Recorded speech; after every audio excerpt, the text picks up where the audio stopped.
They didn't just lay me off. They amputated the backbone of their company and thought it was a cost-saving strategy. The phone rang at 7:13 p.m. I still had the wristband from the security badge they made me turn in 4 hours earlier. My apartment was still echoing with the emptiness of a man trying to make sense of how 15 years could vanish behind a single printed memo. But when I picked up the phone, I didn't expect it to be him. James, I know today was unfortunate, but I need you to come in. The server cluster went down, and I cut him off. You fired me today, remember? You're on your own. Click. There's a strange peace in saying nothing else. No scream, no lecture, just pure, surgical detachment. But that's not where the story ends. That's where the fuse was lit. 2 days later, he showed up at my door. Same khakis, same anxious look he wore when trying to explain how this isn't personal, it's policy. But this time, he held a folder. Inside it, a contract, a 38% raise, $15,000 signing bonus, and a request to come home. Funny how the word home only gets used when the house is on fire. I didn't even look at the terms because I already knew what he didn't. The layoffs weren't about restructuring. They were about survival. And that department I ran, IT infrastructure, cybersecurity, systems integration, it wasn't a luxury. It was the glue holding their Frankenstein network together. I gave him the kind of smile reserved for people you've already buried in your mind. No, his face twisted. No, James, you don't need me. You need a miracle. And I'm fresh out. He tried bargaining, tried apologizing, but nothing could cover the truth that sat between us like an open grave. They'd fired the wrong guy, not just their top IT manager, but the only one who knew where all the landmines were buried. I shut the door, and for the first time in years, I felt free, because I didn't just walk away. I walked away knowing that everything they built, every shortcut, every patch job I quietly fixed, was counting down without me. They didn't just sever my position. They severed their own oxygen line. Within 3 months, the news was quiet, but final: company liquidation. All assets seized, executives under investigation. No one from the board ever said it out loud, but I know they figured it out. There's no disaster quite like the one your arrogance brings upon yourself, and there's no sweeter revenge than doing nothing because your absence speaks louder than any sabotage could. And here's the moral they learned too late. If you're looking to cut costs, don't start by firing the guy who knows all your passwords. He thought I'd cave. They always do. Bosses like him, middle-aged, mid-level men who mistake titles for competence.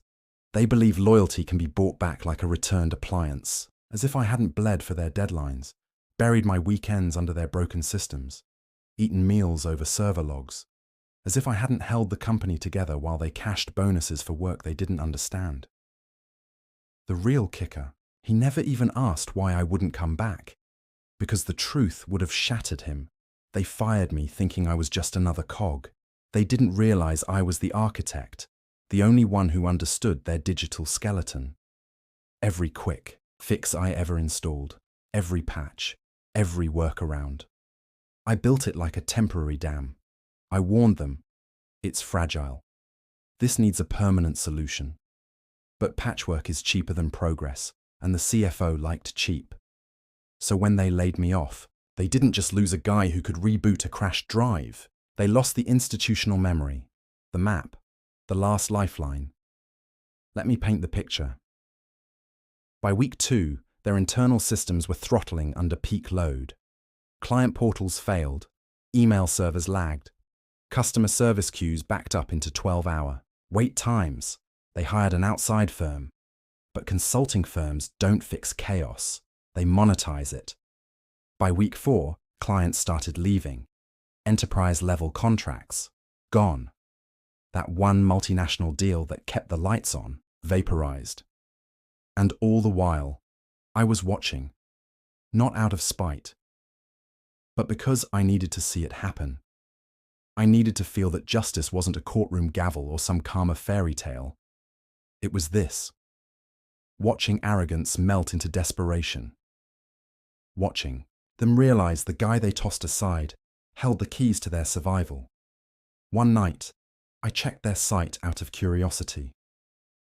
4 error.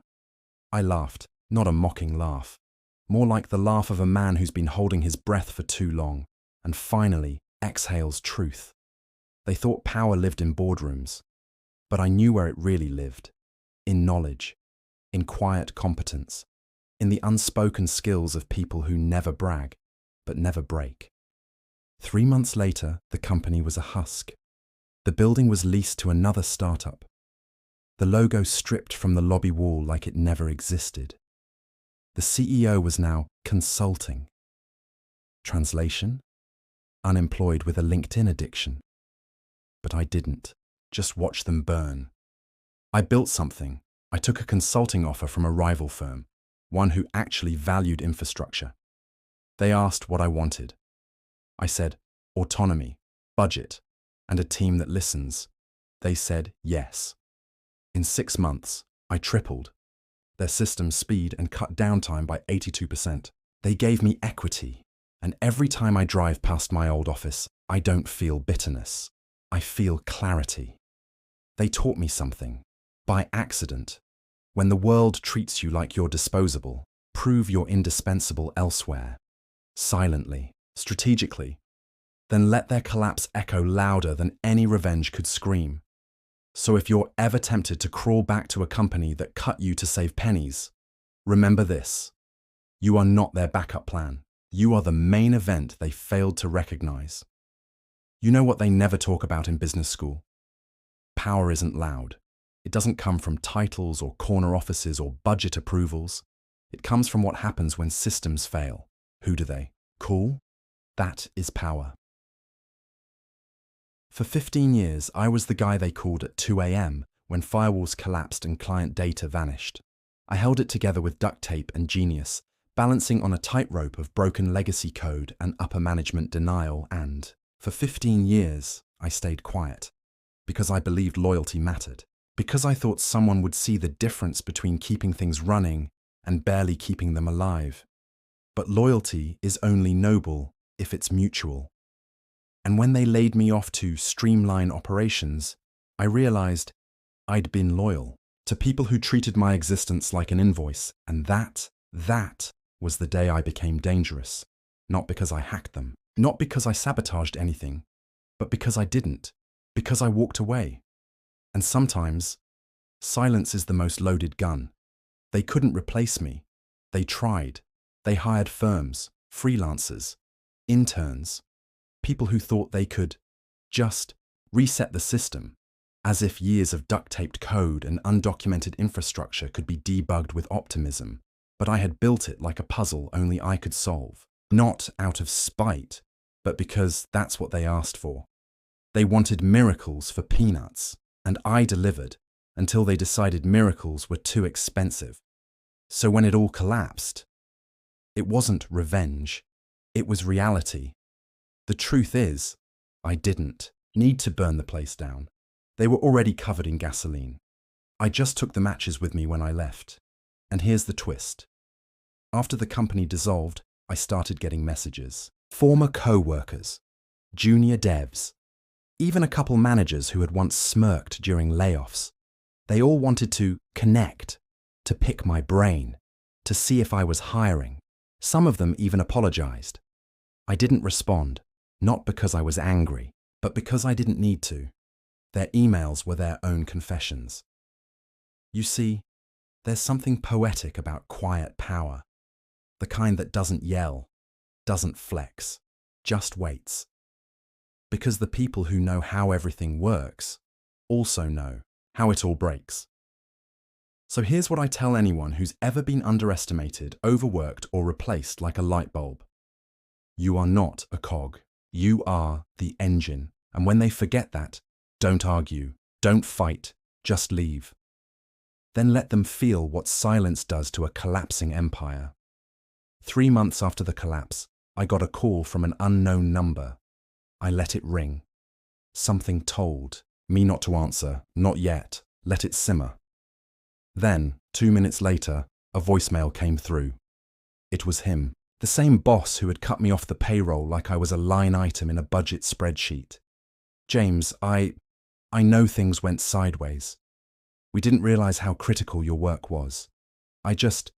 If you have a moment, I'd really appreciate a call. Maybe we can catch up, off the record. That's corporate speak for I'm drowning and I don't want to trail.